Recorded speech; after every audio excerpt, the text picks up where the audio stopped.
Hi, hello, నమస్తే. చాలా మంది దేవాలయాల్లో వెళ్ళి తల వంచుతూ ఉంటారు. తల్లిదండ్రుల దగ్గర వెళ్ళి తల వంచుతూ ఉంటారు. దేనికండి? మనం తల వంచుకోకుండా బతకలేమా? ఖచ్చితంగా బతకచ్చండి. ఎందుకంటే అప్పుడప్పుడు తల గూడా వంచాలి. ఎందుకో తెలుసా? మనలో కామము, క్రోధము, మదము, మాత్సర్యాలనేటివి మనల్ని నాశనం చేయటానికి ప్రయత్నం చేస్తూ ఉంటాయండి. ఎప్పుడైతే ఒక్కసారి మనం తల కింద వంచి పైకి లేసామో అవన్నీ తగ్గిపోతాయి. అందుకే దేవాలయాలకు వెళ్ళండి, దేవుళ్ళకు దండం పెట్టండి, పెద్దవాళ్ళని నమస్కరించండి, తల్లిదండ్రులు నమస్కరించండి అని ప్రతి పిల్లవానికి మనము నేర్పిస్తూ ఉంటాం. ప్రతి పిల్లవాడు స్కూల్కి వెళ్ళేటప్పుడు కానీ, ఉద్యోగాలకు వెళ్ళేటప్పుడు కానీ, లేకపోతే పెళ్లి చేసేటప్పుడు కానీ, లేకపోతే ఇంకా మంచి మంచి కార్యాలకు వెళ్ళేటప్పుడు ప్రతి ఒక్కరి తల్లిదండ్రులకి, గురువులకి, దైవానికి తల వంచి దండం పెట్టుకుని వెళ్ళమని అంటుంటారండి. దీని వెనక ఉన్న సైన్స్ చాలా విచిత్రంగా అనిపిస్తుందండి. నిజమండి, సైన్స్ ఉంది. ఎందుకో తెలుసా? మనలో ఉన్నట్టుండి ఒక కోపం వస్తుంది, ఉన్నట్టుండి ఒక ఆవేశం వస్తుంది, ఉన్నట్టుండి ఒక సంతోషం వస్తుంది, ఉన్నట్టుండి ఒక దుఃఖం వస్తుంది కదా, ఉన్నట్టుండి విజయం కూడా వస్తుంది కదండి. వాటన్నింటినీ మనం స్వీకరిస్తున్నాం, కానీ కోపం వస్తే మనిషి మనిషిగా ఉండట్లేదండి. ఏ పని చెయ్యాలో తెలియట్లేదు, ఎలా ఉండాలో తెలియట్లేదు, అన్నీ మర్చిపోయి బతికేస్తుంటాం ఒక్కొక్కసారి. అలాంటివన్నీ కామక్రోధ మదం ఆశ్చర్యాలు మన దరి చేరకుండు.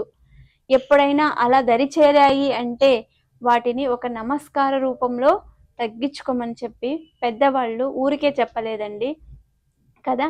అందుకే మనం ప్రతి ఒక్కరు కూడా తల్లిదండ్రులు చిన్నప్పటి నుంచి మన పిల్లలకి మంచి అలవాట్లు నేర్పాలండి. ఎంత గొప్ప చదువు చదివించాము అనేది కాదు ముఖ్యము, ఎంత గొప్ప సంస్కారం ఇచ్చామనేది చాలా ముఖ్యమండి.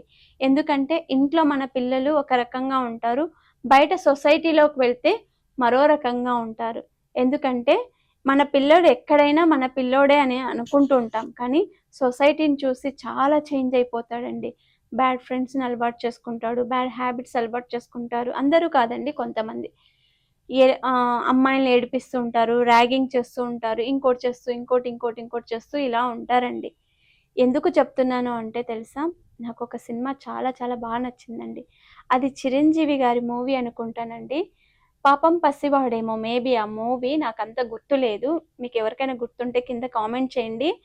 ఆ మూవీలో చిరంజీవి ఎంత పెద్ద మెగాస్టార్ అండి. ఆయన చెప్పులు కుట్టే ప్రొఫెషన్ని ఎంచుకొని ఉంటాడండి. ఆ మూవీ మొత్తం ఆయన ప్రొఫెషన్ చెప్పులు కుట్టడమే.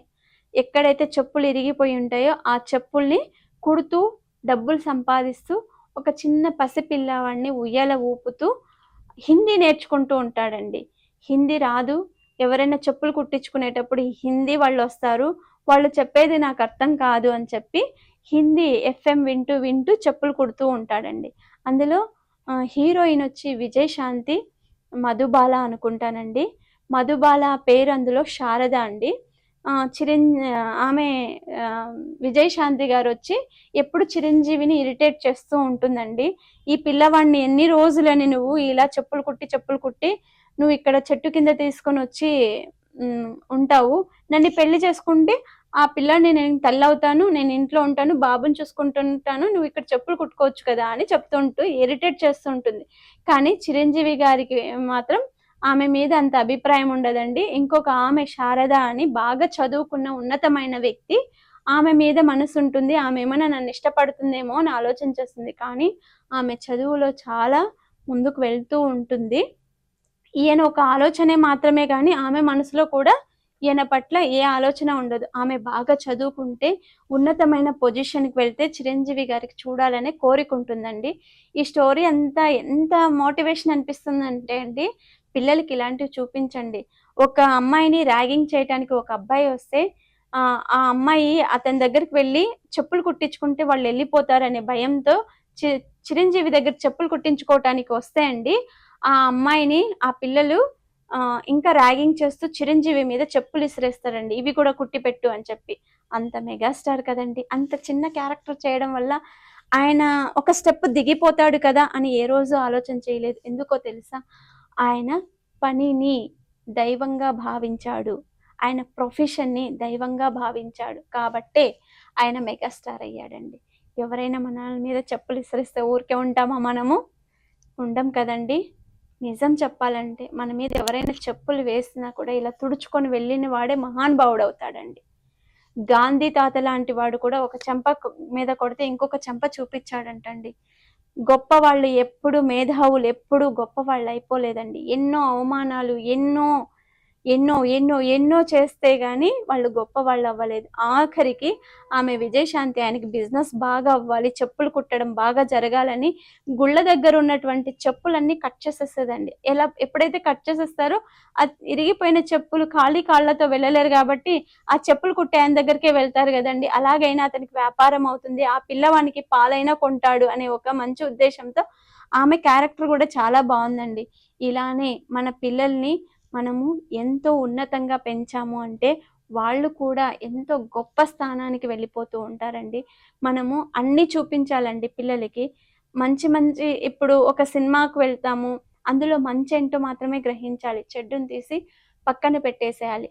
నవ్వేడేస్ పిల్లలు కాలేజ్కి వెళ్తున్నప్పుడు కూడా మనం ప్రతిరోజు వాళ్ళు వింటారో వినరో అండి, మన ధర్మంగా చెప్పాలి. నాన్న నువ్వు సొసైటీలోకి వెళ్తున్నావు, ఒక అమ్మాయిని చూస్తే తల్లిని చూసినట్టు భావించాలి అని అమ్మాయికి చెప్పేటట్లయితే, అమ్మా నువ్వు సొసైటీలో వెళ్తున్నావు, ఒక అబ్బాయిని చూస్తే ఒక అన్నలాగా భావించాలి, నీకు ఎవరు ఇష్టమో వాళ్ళే ఇష్టం కానీ మిగిలిన వాళ్ళందరినీ గౌరవించాలి, నీకు ఒక వయసు ఉంది, ఆ వయసులో నువ్వు వివాహం చేసుకోవాలి, నీకు ఒక వయసు ఉంది, ఆ వయసులో సెటిల్ అవ్వాలి అని ప్రతిరోజు మనం వాళ్ళకి మోటివేషన్ చేస్తూ ఉన్నామనుకోండి, పిల్లలు కూడా భావి తరానికి మంచి పూల బాట వేసుకుంటారండి. ఎప్పుడైతే మనం చెప్పమో వదిలేస్తామో, బిజీ లైఫ్ కదండి పేరెంట్స్కి, ఎంత బిజీ లైఫ్ ఉన్నా మన పిల్లలతో మనం స్పెండ్ చేయలేనంత బిజీ లైఫ్ అయితే ఎవ్వరికి 100% ఉండదండి, అందరికీ ఉంటుంది.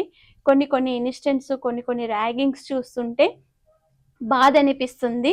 అలాంటి ర్యాగింగ్స్ చేసే పిల్లలు కానీ, అలాంటి వాళ్ళు కానీ ఏ మార్గంలోకి అలా ఉన్నారు అనుకోండి, వాళ్ళతో ప్రతిరోజు తల్లిదండ్రులకి స్కూల్కి వెళ్ళేటప్పుడు పాదాభి నమస్కారం చేసుకొని వెళ్ళమని చెప్పండి.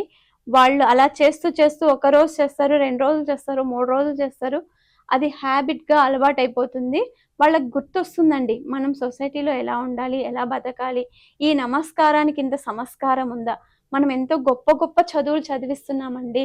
సంస్కారం లేనప్పుడు చదువు ఎంత చదివినా వేస్టేనండి. ఫస్ట్ మనం సంస్కారం నేర్పించామంటే ఆటోమేటిక్గా చదువు అనేది వస్తుంది. చదువు రాకోకుండా ఎక్కడ పోవట్లేదు. ఈ నిన్న మొన్న చదువు కొంటున్నాం కానీ చదువుకోవట్లేదండి. ఇప్పుడు ఒక మెడిసిన్ సీట్ 50 లక్షలకు వస్తుందంటే 50 లక్షలు పెట్టి కూడా కొనేసే తల్లిదండ్రులు కూడా ఉన్నారండి. అది కాదండి చదువు అంటే. కష్టపడాలి, చదవాలి, మెరిట్ మీద తెచ్చుకోవాలి, ఉన్నతమైన పొజిషన్కి వెళ్ళాలి. కానీ ఇలా చెడు మార్గాలకి, చెడు సావాసాలకి వెళ్ళి వాళ్ళ జీవితాలను అనేది పాడు చేసుకోకూడదండి.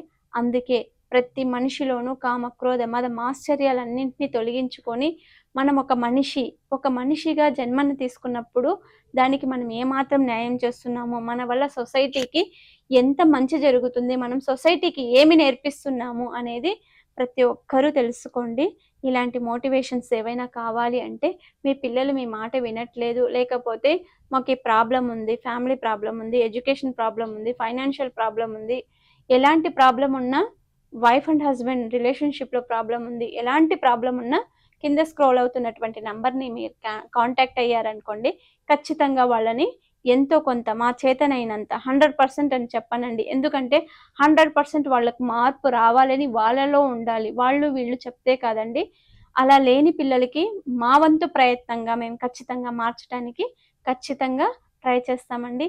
ఎవరైనా కాలేజ్లో కానీ, స్కూల్స్లో కానీ మోటివేషన్ క్లాసెస్ కావాలంటే ఖచ్చితంగా కింద స్క్రోల్ అవుతున్న నంబర్కి కాంటాక్ట్ అయ్యారనుకోండి, మేము ఖచ్చితంగా మీ స్కూల్స్కి వచ్చి మోటివేషన్ క్లాసెస్ ఇస్తామండి. Thank you.